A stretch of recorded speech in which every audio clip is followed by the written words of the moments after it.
السلام عليكم ورحمة الله وبركاته. أهلا بيكم حبايبي طلاب الصف الثاني الابتدائي. معاكم ميس عبد الجيد من منصة نتعلم. إن شاء الله النهاردة معادنا مع الفصل الثاني، هنتعرف على دروس جديدة مع بعض. تعالوا كده نشوف هنتعرف على إيه. آه هنعرف مع بعض الجمع بالمضاعفة، يعني إيه المضاعفة والجمع بالمضاعفة، وكمان طرق مختلفة أو استراتيجيات مختلفة للجمع والطرح. تعالوا بينا يلا نبدأ. بسم الله. نشوف الأول مفهوم المضاعفة. يعني ايه المضاعفة؟ ضعف العدد ده يعني كأني بزود العدد على نفسه. يعني ايه؟ يعني مثلا لو عندنا واحد وهنزود عليه كمان نفسه، يعني زيه بالظبط، يبقى واحد وكمان واحد، واحد زائد واحد كام؟ اتنين. شايفين؟ يعني ده ايه؟ هنا واحد زائد واحد، يبقى كده الناتج ايه؟ يساوي اتنين. فأقول إن العدد واحد ده أو ضعف العدد واحد هو مين؟ الاتنين، أو الاتنين ضعف الواحد. يبقى أقول إن الاتنين ضعف المين؟ ضعف الواحد. ليه؟ يعني عشان لما بجمع الواحد مرتين بيديني اتنين.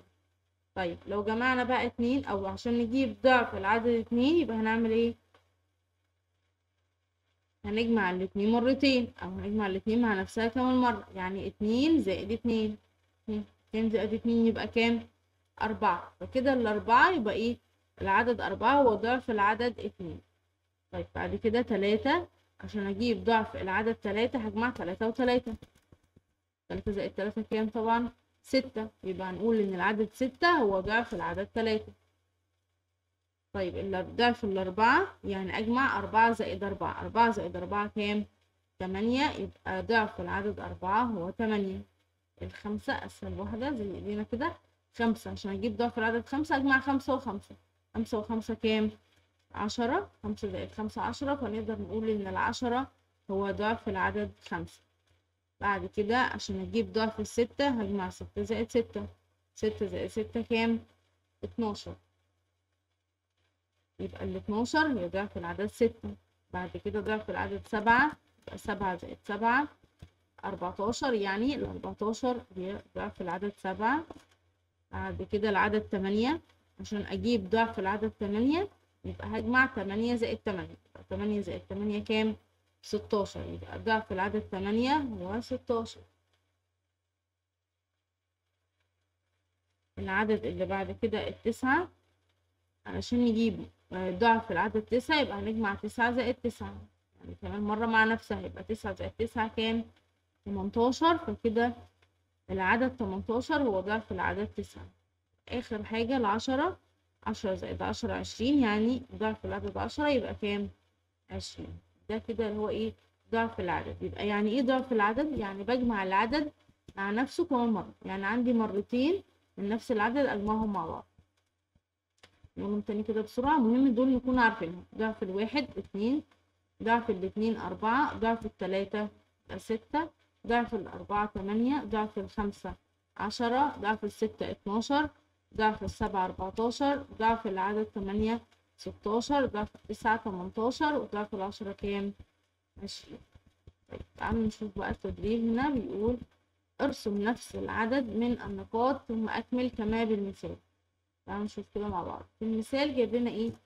جايب لنا عندنا هنا كان اتنين، فهنرسم نفس العدد من النقاط، يعني هنرسم كمان اتنين، فيبقى عندنا هنا اتنين زائد اتنين كام؟ أربعة. طيب تعالوا احنا نعمل السؤال اللي بعده. عندنا هنا أربع نقاط، فأنا برضو هرسم أربع نقاط أهو. واحد اتنين تلاتة أربعة. ويبقى هنا عندنا أربعة، وهنا برضو كام؟ أربعة. وكده أربعة زائد أربعة كام؟ تمانية، اللي هو ضعف الأربعة يعني. طيب هنا ستة، يلا بينا نرسم من ستة. ادي واحد اتنين تلاتة أربعة خمسة ستة. يبقى كده عندنا ستة زائد ستة اللي هو ضعف الستة كام؟ اتناشر. بعد كده عندنا هنا تلات نقاط، فهنرسم كمان تلاتة. هنجمع تلاتة زائد تلاتة اللي هو ضعف التلاتة، يبقى ضعف التلاتة كام؟ ستة.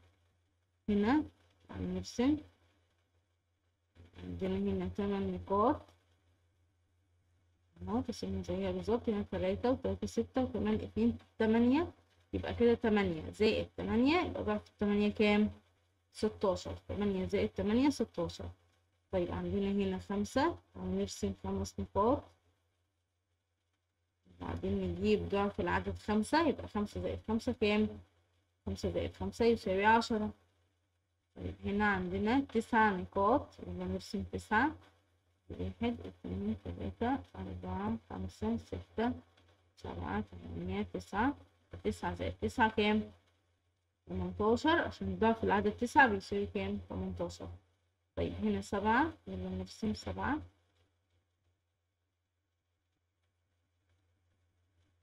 7 زائد 7 اللي هو ضعف ال7 كام؟ 14. ضعف ال7 14. طيب هنا 10. 1 2 3 4 5 6 7 8 9 10. هنجمع 10 زائد 10. 10 زائد 10 كام؟ 20. يعني ضعف العدد 10 بيساوي كام؟ 20. كده احنا عملنا ايه؟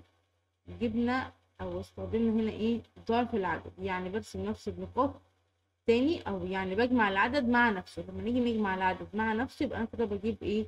ضعف العدد. نشوف السؤال اللي بعده. اكمل كما بالمثال. ضعف العدد 3 هو 6. ازاي نجيب ضعف ال3؟ يعني هنجمع ال3 مرتين. طب تعالى نشوف هنا ضعف العدد 4. ضعف العدد 4 هنحسبه ازاي؟ يعني هجمع ال4 مرتين. 4 زائد 4. 4 زائد 4 كام؟ 8. فيبقى ضعف العدد 4 هو 8. طيب ضعف العدد 5 هنجيبه ازاي؟ يعني هجمع ال5 مع نفسها كمان مرة. 5 زائد 5 كام؟ 10. فضعف العدد 5 هيكون 10. طيب هنا عشان اجيب ضعف العدد 8 يبقى اخد ال8 دي اجمعها مع نفسها كمان مرة. 8 زائد 8 كام؟ 16. يبقى ضعف العدد 8 هو 16. ضعف العدد 7 يعني اجمع 7 زائد 7. 7 زائد 7 14. فضعف العدد 7 يكون كام؟ 14. بعد كده ضعف العدد 10 يعني اجمع 10 زائد 10. طبعا دي سهلة، كام؟ 20. يبقى ضعف العدد 10 كام؟ 20 كده. طيب في نشاط 3 بيقول أوجد الناتج. يلا 1 زائد 1. المفروض بقى الضعف نكون حافظينها على طول، مش لسه هنقعد نعد على قديم. يعني الضعف دول لازم نحفظهم، دول مهمين نحفظهم، بس نكون فاهمين ليه. يعني هنا 1 زائد 1 ده الضعف الواحد يبقى 2. هنا 5 زائد 5 10 ده ضعف ال5 على طول. 2 زائد 2 يعني ضعف الاتنين 4. 9 زائد 9 18 وضعف ال9. 3 زائد 3 6. 7 زائد 7 يعني ضعف ال7 14. 4 زائد 4 يعني ضعف ال4 كام؟ 8. 10 زائد 10 20. و6 زائد 6 كام؟ 12. يبقى هنا أنا جبت الجمع على طول باستخدام الإيه؟ المضاعفة أو الضعف على طول. يعني نكون عارفين ضعف العدد على طول، ولما يجيلي عدد زائد نفسه يبقى ده كده يعني معناها ضعف العدد، فأنا إيه؟ هحلها على طول. طيب تعالوا نشوف هنا. هناخد الجمع بقى باستخدام استراتيجية الإيه؟ العد. يعني إيه استراتيجية العد؟ عندنا هنا مثلا بيقول اجمع 9 زائد 5. طيب بنسيب العدد الكبير، وهنكمل، يعني هكمل عد بعد الكبير. هنطلع 5 على ايدينا، ماشي، واكمل عد بعد الايه؟ بعد العدد الكبير ده. يلا نعد. احنا دلوقتي عندنا 9، ماشي، بس هطلع ال5 هي اللي على ايدي، بطلع العدد الصغير هو اللي على ايدينا، شايفين زي ده كده. وبعدين هكمل عد بعد العدد الكبير، والعدد الكبير ده كان كام؟ كان 9. يلا نكمل بقى بعد ال9 لحد ما ال5 صوابع اللي احنا رافعينهم دول يخلصوا. يبقى بعد ال9 10 11 12 13 14. يبقى كده 9 زائد 5 كام؟ الناتج بتاعها 14. يبقى انا بكمل عد بعد الكبير، اطلع العدد الصغير على ايدينا واكمل عد بعد الكبير. تعالوا نشوف كده نشاط 7. بيقول حوط العدد الأكبر ثم اجمع باستخدام استراتيجية العد كما بالمثال. يلا بينا نحوط على العدد الأكبر. عندنا هنا 5 زائد 3. مين الأكبر؟ ال5. اوكي ده الكبير. هنطلع بقى احنا الصغير على ايدينا اللي هو كام؟ 3. هطلع 3 واكمل عد بعد ال5. يلا بعد ال5 6 7 8. خلاص كده 3 خلصوا، يبقى هنا 8. 17 زائد 1. مين الكبير؟ 17 طبعا الأكبر. هنعد 1 بعد ال17 يبقى كام؟ 18. دايما زائد 1 ده يعني بيديني العدد اللي بعديه في العد على طول. طيب 5 زائد 8. هنعمل دايرة على التمانية عشان هي الأكبر، هنطلع الخمسة هي اللي على ايدينا وهكمل عد بعد التمانية. يلا، 9 10 11 12 13. 5 زائد 8 13. طب 10 زائد 9، الكبير هنا هو العشرة، زائد 9، نعد 9 بعد العشرة أو دي سهلة على طول تبقى كام؟ 19. كده في الأحاد والعشرات سهلة، لما أجي أجمع 10 زائد عدد واحد في الأحاد يبقى كأن العدد اللي في الأحاد ده يجي يقف بدل الصفر. ماشي، فتبقى كام؟ 19. أو نعد برضه صح. 11 زائد 4، الأكبر طبعا هنا هو ال11، وهنطلع 4 على إيدينا ونعد بعد ال11. يلا، 12 13 14 15. 6 زائد 13، العدد الأكبر هو 13، وهنطلع على ايدينا العدد الصغير اللي هو 6، نطلع 6 على ايدينا ونكمل عد بعد ال13. يلا، 14 15 16 17 18 19. يعني نكتب هنا 19. طيب بعد كده 8 زائد 12، العدد الأكبر هنا هو الايه؟ ال12. يلا نطلع 8 على ايدينا ونكمل عد بعد ال12. 13 14 15 16 17 18 19 20. يبقى كده 8 زائد 12 بيساوي 20. طيب 16 زائد 2، العدد الأكبر هو ال16، هنزود عليه 2، نطلع 2 على ايدينا ونكمل عد بعد ال16. 17 18، عد 2 يعني بعد ال16. 19 زائد 7، الأكبر طبعا هنا هو 19، نطلع 7 على ايدينا ونعد بعد ال19. يلا بينا، بعد 19 20 21 22 23 24 25 26. كده 19 زائد 7 يساوي كام؟ 26. المسائل اللي احنا حليناها دي مسائل جمع، اسمها طريقة رأسية، يعني المسألة مكتوبة كده تحت بعض، الأعداد مكتوبة تحت بعض. ممكن يجيلي نفس زي المسائل دي بس الأعداد مكتوبة جنب بعض، زي نشاط 8 كده، هو برضو زائد بس الأعداد مكتوبة جنب بعض بطريقة أفقية. فبيقول اجمع باستخدام استراتيجية العد. يلا بينا. 7 زائد 9، العدد الأكبر هنا هو 9، هنطلع احنا الصغير على ايدينا واكمل عد بعد الكبير بعد اللي عملنا عليه دايرة ده. يبقى احنا هنطلع 7 اهو، ماشي. يلا طلعوا معايا 7 وهنعد بعد التسعة. يلا، 10 11 12 13 14 15 16. يبقى هنا كام؟ 16. طيب 18 زائد 2، الأكبر هو 18، نطلع 2 على ايدينا ونعد بعد ال 18. 19 20. طيب 10 زائد 6، العشرة هي الكبيرة، هنطلع 6 ونعد بعد ال10. 11 12 13 14 15 16. 11 زائد 7، ال11 هي الأكبر، هنزود عليها 7، نطلع 7 على ايدينا يلا ونعد بعد ال11. يبقى 12 13 14 15 16 17 18. 11 زائد 7 18. طيب 14 زائد 4، العدد الأكبر هنا 14، نطلع الأربعة على ايدينا ونعد بعد 14. يلا، بعد 14 15 16 17 18. بعد كده 6 زائد 17، العدد الأكبر هنا 17، نطلع الصغير على ايدينا اللي هو ال6، نطلع 6 ونكمل عد بعد 17. يبقى بعد 17 18 19 20 21 22 23. هيكون الناتج كام هنا؟ 23. هنا برضو نفس الطريقة بالظبط، هنعدد العدد الكبير ونطلع العدد الصغير على ايدينا ونكمل عد بعد الكبير. ماشي، دي كده اسمها ايه؟ استخدام استراتيجية العد. وممكن يجيلي السؤال بطريقة رأسية، يعني الأعداد مكتوبة تحت بعض، أو طريقة ايه؟ أو طريقة أفقية. طيب ده الجمع. طب تعالوا بقى نشوف برضو الطرح باستخدام استراتيجية العد. يبقى برضو هنستخدم استراتيجية العد فين؟ بس المرة دي بقى في الطرح. تعالوا نشوف ازاي. عايزين مثلا هنا نحسب السؤال ده 10 ناقص 7. طيب هنعمل ايه؟ عشان هكمل عد، يعني هكمل عد بعد العدد الصغير لحد ما اوصله للعدد الكبير. يعني بصوا هنا هنبدأ بالعدد الصغير ونكمل عليه عد لحد ما نوصل للكبير ونشوف احنا عدينا كام. يعني هنطبق ايدينا. يلا كده نطبق ايدينا وهنعد بعد الصغير ده، بعد مين؟ بعد السبعة. ها يلا كل ما نقول عدد بعد السبعة نفتح صابع لحد ما نوصل للعشرة نوقف. يبقى بعد السبعة ها 8 9 10 بس. طب لقينا بقى ان احنا رفعنا كام صابع؟ 3. او عدينا هنا كام صابع؟ 3. فيبقى الناتج هنا كام؟ 3. يبقى استراتيجية العد الطرح دي معناها ان انا بعمل ايه؟ بكمل عد بعد الصغير لحد ما اوصله للكبير واشوف انا عديت كام. بنكمل عد بعد الصغير لحد ما يوصل للكبير ونشوف عدينا كام. في الاول بطبق ايدي واكمل عد. تعالوا نشوف هنا بيقول ايه. حوط العدد الاصغر ثم اطرح باستخدام استراتيجية العد كما بالمثال. عندنا هنا 10 ناقص 4. مين الصغير؟ 4. يلا نكمل عد بعد الأربعة لحد ما نوصل لل10 نشوف عدينا كام.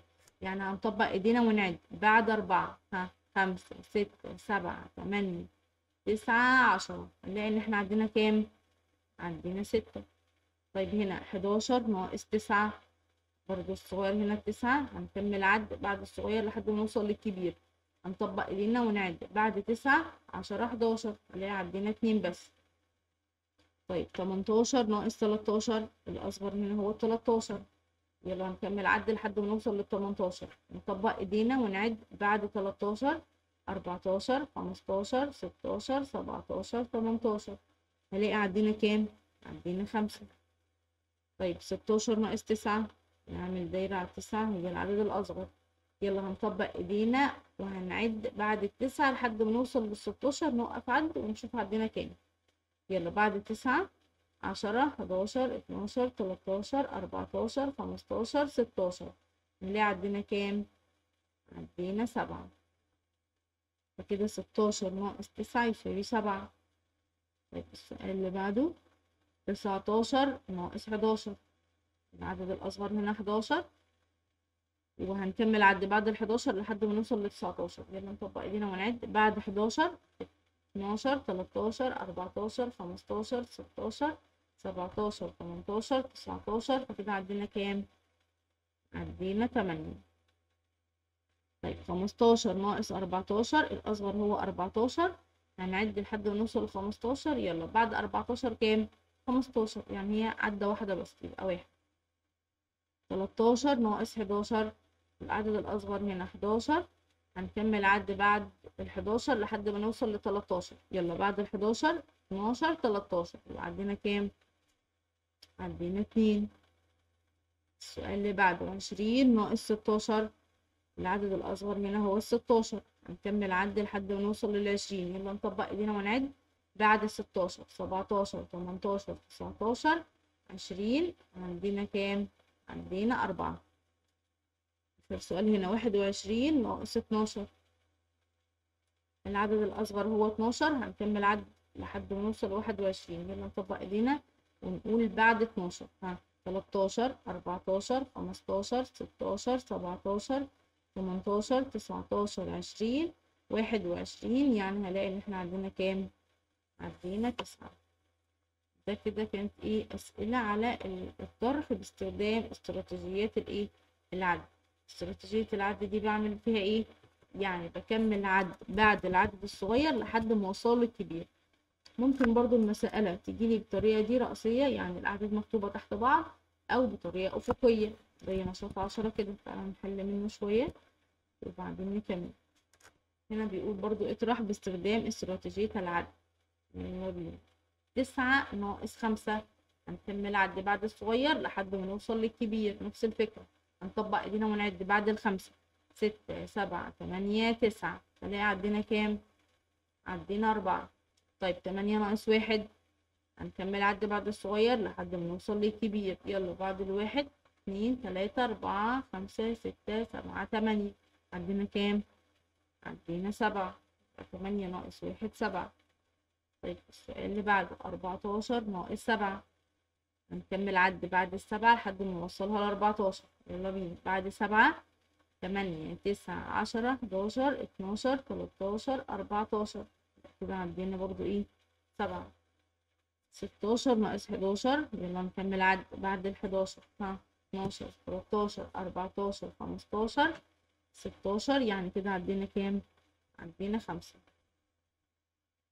السؤال اللي بعده 19 ناقص 14. بنفس الطريقة هنطبق ايدينا ونعد بعد ال14 لحد ما نوصلها ل19. يلا بعد 14 15 16 17 18 19 هنلاقي عدينا برضو 5. طب 17 ناقص 9 هنكمل عد بعد التسعة لحد ما توصل ل17. يلا نطبق ايدينا ونقول بعد التسعة 10 11 12 13 14 15 16 17 عدينا كام؟ عدينا 8. ده كده ايه؟ ازاي استخدم استراتيجية الطرح العد في الجمع او الايه او في الطرح. في الجمع بنعمل ايه؟ بكمل عد بعد العدد الكبير. الطرح بكمل عد بعد العدد الصغير